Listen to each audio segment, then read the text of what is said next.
Hello everybody and welcome back to a new episode of the Grid Girls Formula and F1 podcast.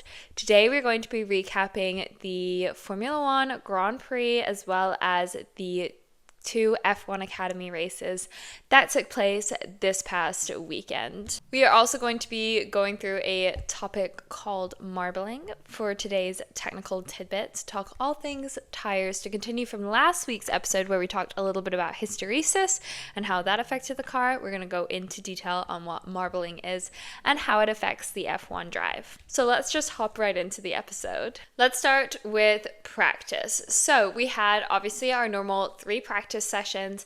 To be honest, you guys, I am not a big practice session watcher. I don't think that the practices really mean a whole lot in terms of what is actually going to go down during the race. During FP2, we had Yuki Tsunoda, who ran into a wall and basically destroyed the whole suspension in the front of his car, and I think probably damaged along the whole side of his car, and he had to deal with the consequences of that. And actually, the team decided not to break curfew in order to fix the car. So the team has a certain number of races throughout the year where they can decide to break curfew in order to make sure that they are able to do adequate rebuilds on the car. However, they decided to delay Tsunoda's entry into FP3 in order to not use up one of those curfew delays. And Tsunoda was able to get into FP3, and then I think they were further fixing the car before qualifying. So a quick recap as to how each of these free practice sessions went, in case you were curious. In FP1, we had Pierre, Norris and Leclerc as the 3 fastest. FP2, we had Norris, Piastri and Verstappen. And then FP3, we had Norris, Piastri and Russell. Jumping right into qualifying, Bortoleto had a little bit of a spin on his main lap, but he was able to figure it out, get back into qualifying. We also had Albon slightly kiss the wall as he was going through doing one of his laps. He was able to make it through to Q2 literally just by the skin of his teeth.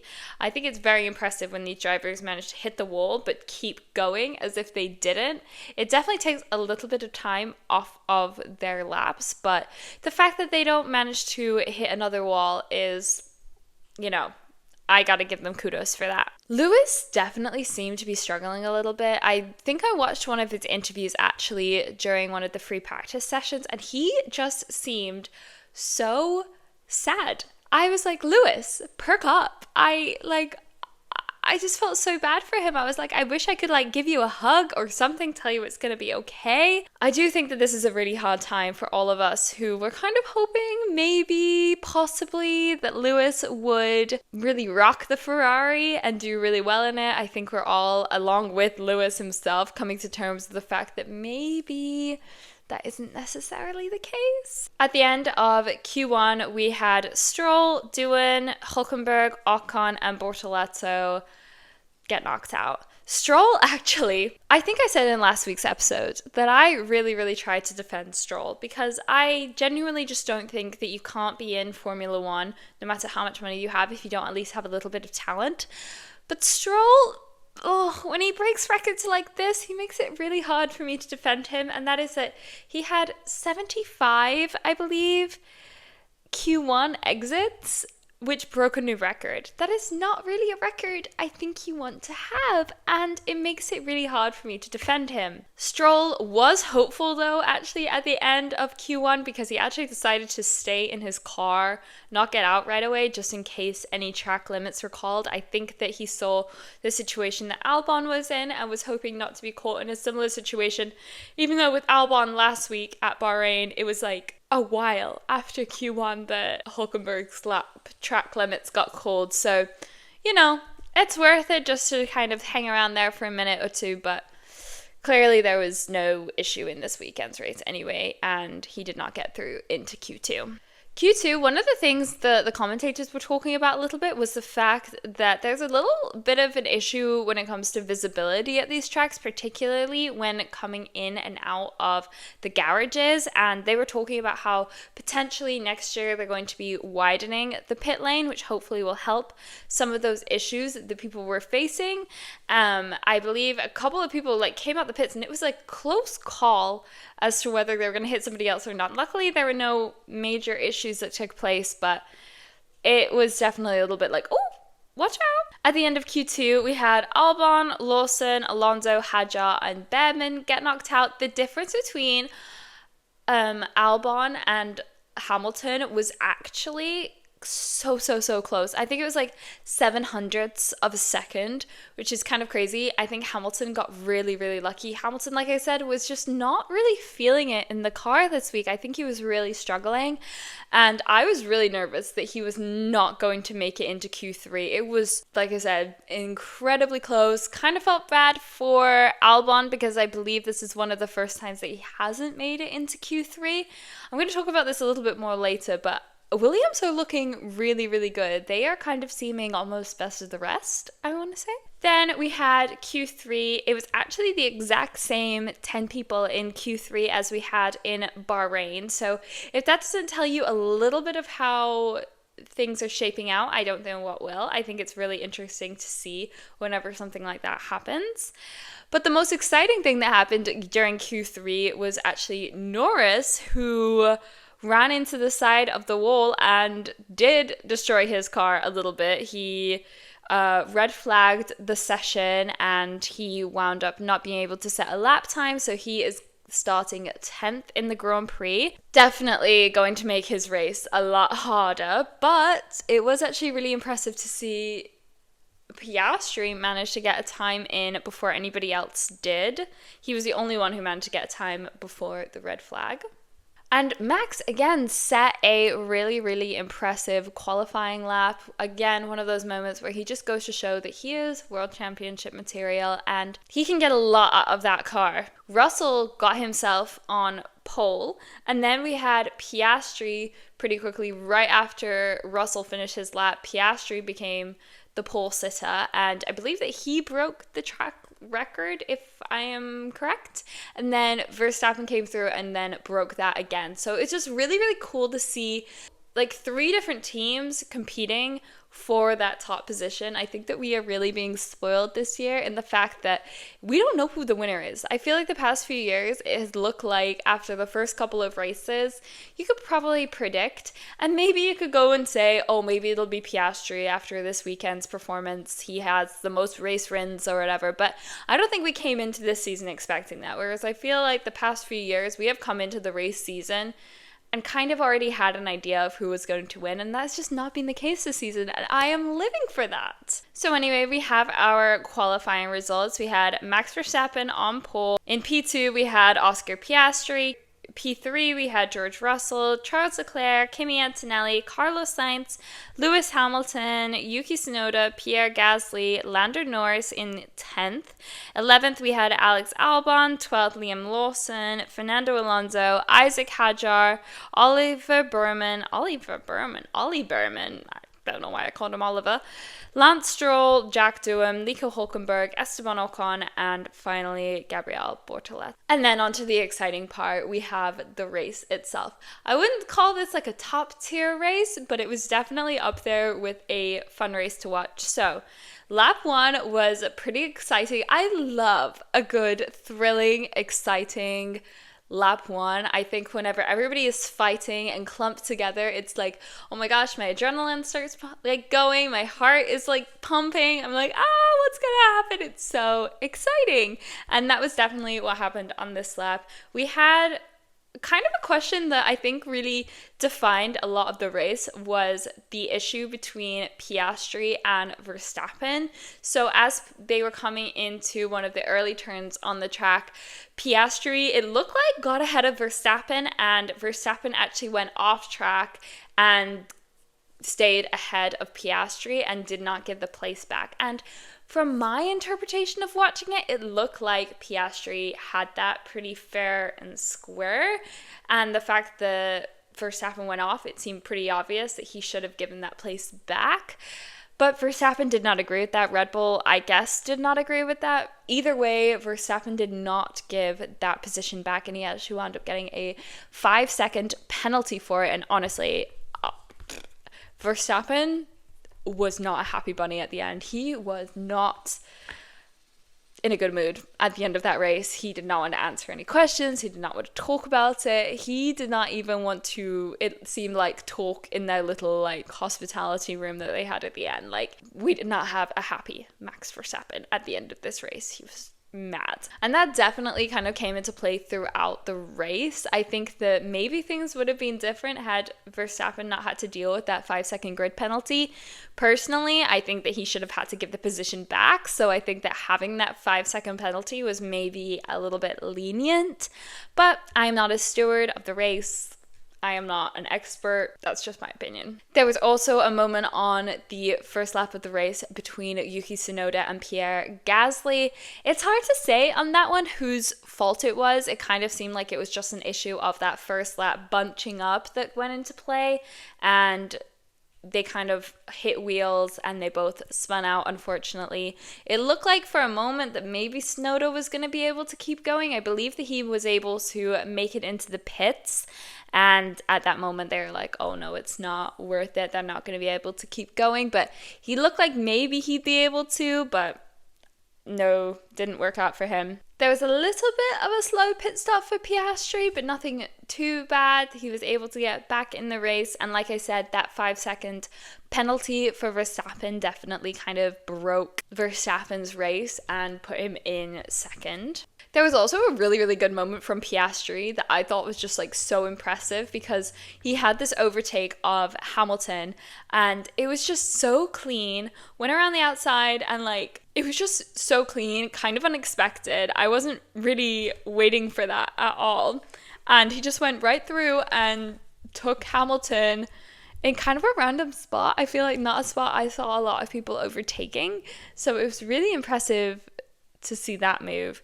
I also really would like to hear Hamilton's perspective of how the race went for him. I feel like he finished 7th in the end, which I don't think is a particularly bad position, but definitely not where Hamilton wants to be. Lando Norris also started on the hard tire, which I think helped to give a little bit of data as to how that hard tire was going to go, because Norris was able to stay out for a pretty darn long time. Norris, by the way, okay, he started 10th.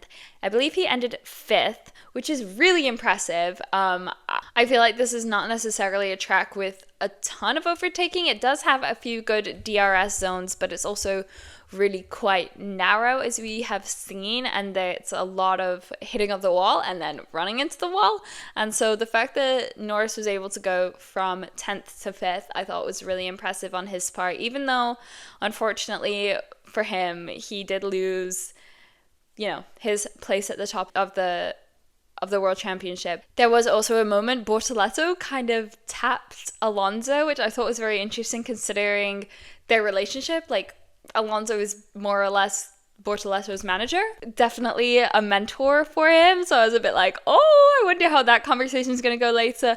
Although my understanding of Alonso, at the very least, I imagine it'll be a bit more of a learning situation for Bortoleto, at least. And so hopefully that doesn't put any strain on their relationship. But as I was watching, I was like, isn't this a little bit of like a conflict of interest if like one is kind of managing the other or being like a pretty heavy mentor to the other? But who am I to say? That's up to their own racing strategy and thoughts and whatever. There was a little bit of switching positions that happened as well. I believe that Ocon and Behrman switched, and then Hülkenberg and Bortoleto also switched, which I wasn't too sad about because I have Hülkenberg on my fantasy Formula One team, and so anywhere, as long as he's higher in the ranks, I'm a happier person. As well as Behrman, actually. I also have Behrman, and he also got ahead of Ocon, so no complaints from me there. Also, guys, we had a Ferrari on the podium. I could not be more happy. Finally, we had him on the podium. I was very, very excited. I wasn't sure if Norris was going to catch him in the end. Also, wait, okay, I was saying that Norris got into 5th. No, Norris was in 4th, which is even more impressive. And then, like I said, Verstappen just seemed angry at the end of this race. Piastri, again, flawless race. I think that there was a little bit of time where he was a little bit annoyed about having to overtake some of the people that, like, as he was lapping them, he was like, oh, they're getting in the way. He was complaining a little bit about dirty air, but overall, another really great race from Piastri. I don't know, guys. Is this Piastri's year? So far, it's looking like maybe it is. So only time will tell. In the end, we had Oscar Piastri first place, Max Verstappen, Charles Leclerc on the podium. Yay for a Ferrari.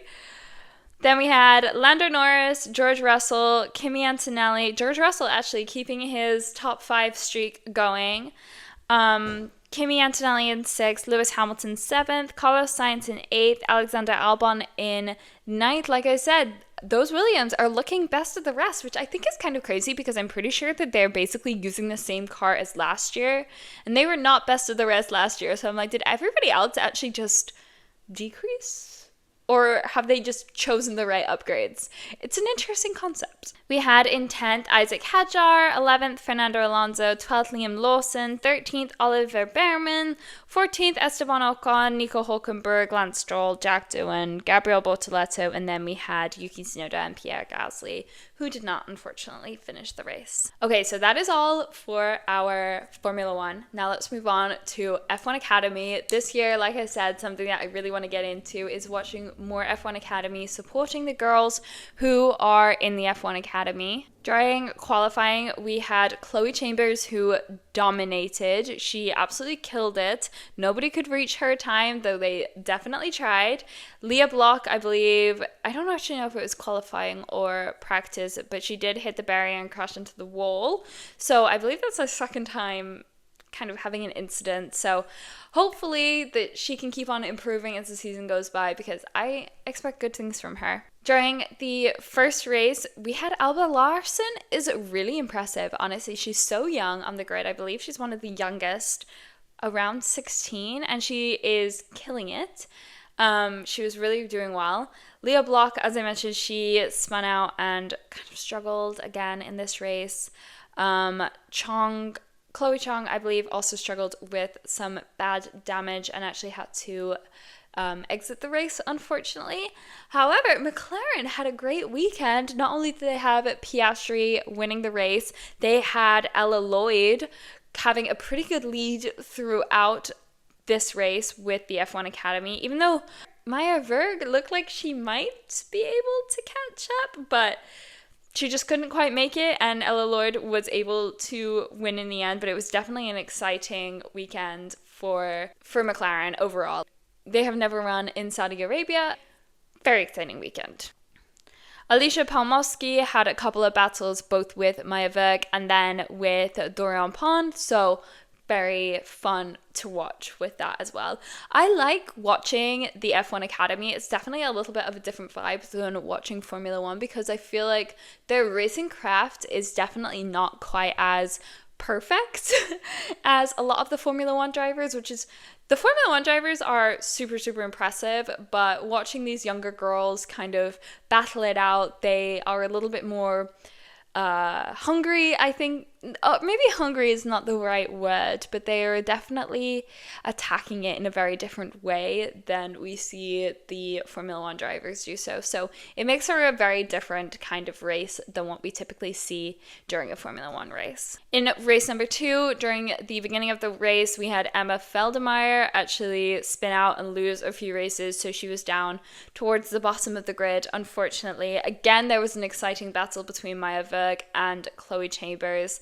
Maya Weug, I believe, managed to overtake Chambers at one point, but had to give the position back just because of the nature of the way that she overtook and the track limits and all of that kind of stuff.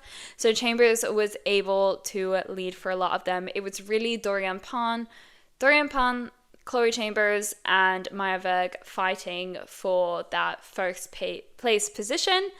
It was pretty exciting, like genuinely, you guys, like it was like they were so neck and neck the entire time, but eventually Maya did managed to get into the lead. They both went off track for a little bit and then they came back on and all of that stuff. It was a very good battle. Chloe Chambers actually wound up getting a 5-second penalty because of the nature of their fight and just going off the track and stuff, but she was able to push through. She actually finished winning in first position, but because of that 5-second penalty, she wound up in second place. But it's still very impressive because, like I said, it was Chloe Chambers, Maya Weug, and then Dorian Pan that were all kind of fighting, but Chloe Chambers was able to get 5 seconds ahead of Dorian Pan, so she wound up in second place. Excellent drive for Maya Weug. She did a very good job and definitely deserves the first place victory. I think that this was, like I said, it was just like fun to watch. Like I was like, oh my gosh, like what's going to happen? It's a shorter race, so there's a lot more kind of stress and pressure on the girls, and it's just exciting. Okay, so for today's technical tidbit, we're going to be talking about a concept called marbling. So if you've seen any of the tires at the end of a Formula One race, you'll probably see all of the texture that is on top of them and how it all looks kind of messy and melty, and like there are all of these little like bits on it, like it had been melted on top of the tire. So we're going to be talking about exactly why that happens and how that relates to tire chemistry, heat cycles, and track dynamics. So as we've kind of talked about a little bit in previous episode, tires are made of a very sticky compound that's designed to deliver peak grip at very specific temperature windows, and the drivers really need to work hard to keep their tires within these temperature windows, which is usually between about 90 to 110 degrees Celsius. When the rubber is at that range, it becomes super pliable, almost like chewing gum kind of consistency. It's like I said, sticky. It's literally sticky. So when a car turns aggressively or accelerates really hard, the softened rubber gets stretched and torn at a really microscopic level. Those little fragments of rubber shear off of the surface of the tire, especially from the outer shoulders of the tire. When they come off the tire, they're super hot and tacky, but they cool really rapidly once they actually hit the track itself after they've come off the tire. And it's when they have come off of that tire that they solidify into these little chips of tire and these rubbery clumps that we call marbles. And this effect can really be amplified by a couple of key factors. First of all, we have track temperatures. So the hotter track means more tire and rubber degradation and therefore more marbles. So you'll see a lot of marbles, especially in places like Singapore or Bahrain. And then also, the softer the compound, the more that it degrades in like a quicker time span. So a weekend that we're working with like the Pirelli C3, C4, C5 range, you're going to see those marbles as early as like lap 20. And then of course, driving style also comes into play. More aggressive driving, heavier braking, anything that kind of puts a little bit more stress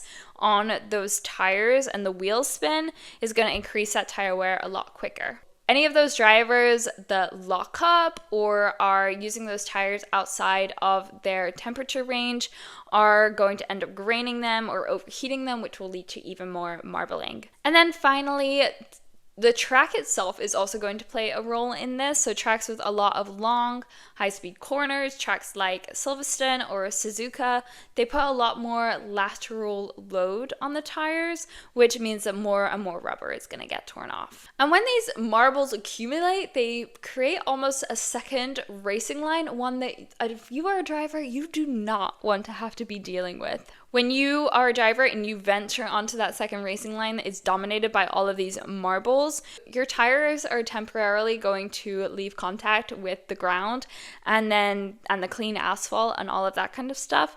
And the car is going to be understeering, sliding, or just completely lose traction mid-corner. So that is why whenever they go off of that normal racing line, they are always going to be going into risky territory. Late in a race, especially, going off of that racing line is going to change a lot of things for a driver, and it's definitely like a weighing of, is it really worth the risk? Should I go off this racing line to try to grab this extra position, or is that kind of out of the question, am I just risking myself and my tires? So while those marbles are pretty tiny, they can have a pretty massive impact on the effect of a Formula One race. And that is all for today's episode. I hope that you guys enjoyed. If you have any topics that you want me to discuss, especially in the next few weeks while we have a little bit of a break before we come back for the Miami Grand Prix, please let me know. I will see you next week for a new episode. Bye!